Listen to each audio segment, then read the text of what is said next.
أعوذ بالله من الشيطان الرجيم. بسم الله الرحمن الرحيم. يا أيها الذين آمنوا كتب عليكم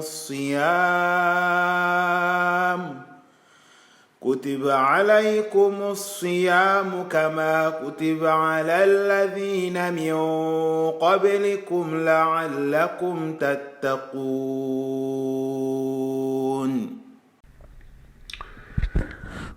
Assalamu alaikum wa rahmatullahi wa barakatuh. My name is Kholofelo Molewa, and I greet you all on this blessed day of Jummah, on the eve of yet another Ramadan, alhamdulillah. Yet another Ramadan, however, whose ebb and flow is likely to be influenced by the dictates of the pandemic. Many mosques, for instance, remain closed, including Claremont Main Road Mosque, as we head into the Ramadan. And so the upside downness of the previous year is very much still with us in this current year. This year, however, we go into this upside downness without the full knowledge of whether we are emerging from it all or whether we should just simply brace for more of it. And so the source of our anxiety is both past and anticipatory. This is an anxiety that many of us carry, and as we ready ourselves to embark on another month of fasting, supplication, charity, and Quran, I'm sure I do not speak for myself alone when I describe these anxieties, just simply because for many of us we go into the next month experiencing it for the first time without a sibling or a mother or a father or an aunt, an uncle, a wife, a husband, a partner, or a friend. As one would say in isiXhosa, asiphelelanga, which simply means we are incomplete. Therefore, this Ramadan is in part a story of those of us who survived, and in part a story of those of whom we left behind. And such is the ubiquity and the spread of the loss, is that we all have our own personal story to tell. So therefore, for better or for worse, in this moment we are bound by our communal sense of mourning and remembering, a form of collectiveness, if you will. Of course, without overstretching the analogy, Ramadan also enjoins us.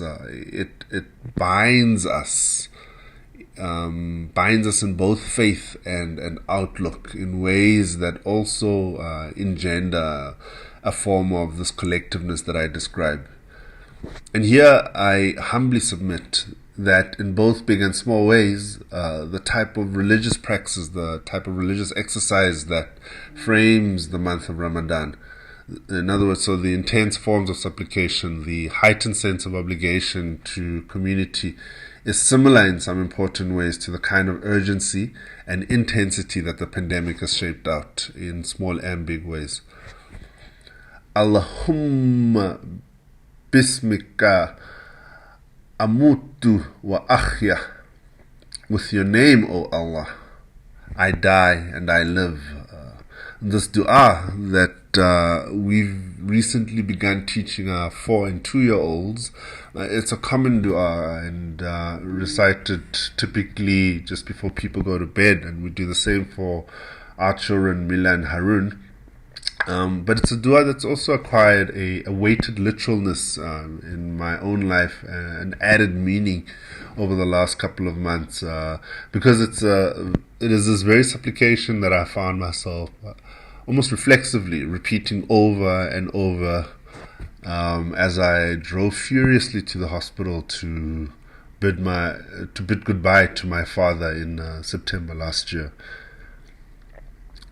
So the simple dua has thus acquired a textual intensity and a more informed relevance in ways one simply could not have imagined before the pandemic. This literalness or this textual relevance I describe, it extends further in small ways as well to more ordinary words, if you will. For example, amidst the daily stream of janaza notices over the last year, even the oft-used phrase, inshallah, acquired a new import and significance simply because what we have come to remember, what the pandemic has come to remind us over the last 12 months is that indeed the next year or the next month, week or day, the next breath, none of it is guaranteed, and literally we will come to occupy the next moment and breath only if Allah the Sublime wills it. So it's been a strange year to say the least, but one of lessons, I would think, hard lessons that in some ways, in my mind at least, resemble some of the gifts and lessons of Ramadan. If we, you'll indulge me here, but if we delve into sort of the realm of silver linings, I would argue that what the past year has allowed and what it's provided us is a more conscientious sense of what is important and simply what is not. And in turn, it's nourished a more conscious engagement with ourselves, with our family, with our community, and indeed with our Islam. And simply because we are where we are, and the search for meaning continues, and that can partake in heightened forms of supplication, heightened forms of worship, and so on. So I posit here that this wide-eyed openness that the pandemic has in part inspired is something we should continue to nourish as we head into the fast, because it speaks to the kind of consciousness that Ramadan is meant to inspire. Ya ayu alladhina amanuku tiba alaykum musiyamu kama kutiba ala alladhina min qablikum la'allakum tattaqun. You who believe, fasting is prescribed for you as it was prescribed for those before you, so that you may be mindful of God. You who believe that fasting is prescribed for you as it was prescribed for those before you, so that you may be mindful of God. This beautiful Quranic text from Surah Al-Baqarah informs us that we fast not merely for the sake of fasting, essentially, but because doing so is meant to increase a mindfulness of God, a consciousness, if you will, or taqwa, and in doing so, arguably helping us set upon the right path. Thus, the coming month of Ramadan will ask questions of us, I guess, like every other Ramadan, but I think it's reasonable to expect that this month will ask questions perhaps of a more intense nature. And part of those questions will be to ask that we make special efforts by acting upon the commandments of the Almighty and by paying attention to our acts of worship, so that our acts of worship may assist us in adopting these practices into our lives continuously, on a continuous basis. And if you'll indulge me once again, as I make another clumsy analogy, perhaps it's akin to how the pandemic has instilled, even in little children, this idea of sanitizing all the time and wearing masks, adorning masks as well. And through sort of a ritualized, continuous, and oft-repeated set of actions, and indeed embedded by sort of a greater awareness around the implications of the virus, if you will, a greater consciousness, essentially, health consciousness. Therefore, during the month of Ramadan, our attention is drawn towards the various aspects of worship, and for example, I guess fasting while cognizant of this consciousness, fasting while cognizant of this taqwa, ensures that we safeguard ourselves from the vices, essentially, while seeking fulfillment of the commandments of the Almighty. Ramadan by design is meant to increase the ante, as it were. But I wonder how we make the adjustment, having already been in a near permanent state of intensity for the better part of the year. For many of us, our du'as and are pleased to Allah the Merciful, what over the last year, our du'as, they acquired a more urgent sense and were less rhetorical in nature and more literal in the invocations.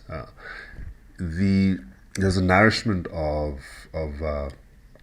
not just our intensity essentially, but I would argue a nourishment of our intentionality as we made du'as desperately in some instances, or with desperate gratitude in other instances. But of course, Ramadan is also a period of reflection, and where our faith is expressed both outwardly, I guess, in community, and inwardly in the personal, if you will. And things will remain what they are with the pandemic this year, as I mentioned above. And for many around the world this year, including in places here like home, for many around the world, this pandemic is going to necessitate a rethink in how the customs of the period, the customs and of Ramadan are expressed and practiced, essentially. And here I refer to the religious customs. For example, we spoke about this earlier, but mosque closures have, for many of us, hopefully helped us rethink personal spaces and reimagining them essentially as continuous places of worship and supplication. Access to the benefits of communal Taraweeh, for instance, that will remain limited, at least to many of us. Communal iftars will remain limited. The effect of all of this is a reordering, essentially, of this inward-outward interplay in how we express our worship, and certainly reordering and reimagining personal spaces and us in the personal. So these new normals, what they're doing is they're helping, and it's a word I've used maybe more than once here, but they're helping us nourish the inner practices of our faith and nourishing our spirituality, essentially. Knowing that we are entering into this Ramadan operating on reduced terrain. Both in a physical sense, that we can't access the masjid, we've got limited movement and so on, and we've been forced to find sort of new ways to just shape and reshape our acts of ibadah.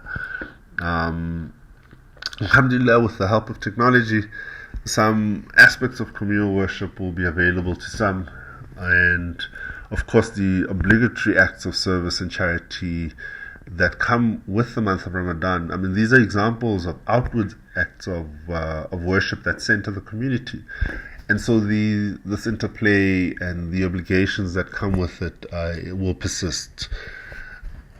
This upcoming Ramadan will no doubt be a very difficult one for many of us. It may feel emptier in ways that it has not before. And by some indications, the month will also fall in the middle of the so-called third wave of the pandemic in South Africa. All of which may mean that our acts of abstinence and restraint will encompass more than just refraining from food and water, if I'm simplistic. We're very likely to continue refraining from physically seeing family and friends, and of course fellow congregants at the masjid. So in many respects, the spiritual demands of the period may just be more. And I think it's par for course that Ramadan, each and every Ramadan, demands of us a certain level of activity, of spiritual activity, if you will. I think it's reasonable to anticipate that this coming Ramadan may up the ante. But silver lining territory once again. Such is the beauty of Ramadan, in my view, that it offers us all these gifts all at once. And in the specific context, in this pandemic, the month of Ramadan, it really does offer us this opportunity to sort of finesse and refine our engagements with our Maker, and an opportunity also to help fortify our iman, our faith. And this is really a practical consideration, just knowing that our faith has been severely tested and bent and battered over the last year. So Ramadan offers us a chance to sort of pause and hopefully nourish and fortify our faith. And even though we may not be physically present with loved ones and friends to break fast or to partake in communal prayers, the month also offers an opportunity to reinforce community through acts of charity. As we all know, the pandemic has increased the type of communal interventions that are required. The collective need for goodwill and charity is just frankly higher than it's ever been in recent times. We go into this holy month of Ramadan in the sincere hope, I think many of us do, we go into it in the sincere hope that the month will provide us not only with spiritual sustenance, but perhaps also a form of respite and refuge as we seek solace and rest from the last 12 months or so. I end my talk with a sincere hope that the coming fast is a beneficial one for us all, that all our du'as be accepted, and that as we nourish our spiritual lives, that we continue to nourish the memories of those who are no longer with us. And so may the Almighty guide and protect us. May the Almighty fortify us and grant us sabr and strength. And may we be fueled by the remembrance of those past. Shukran. Ameen. مرحبا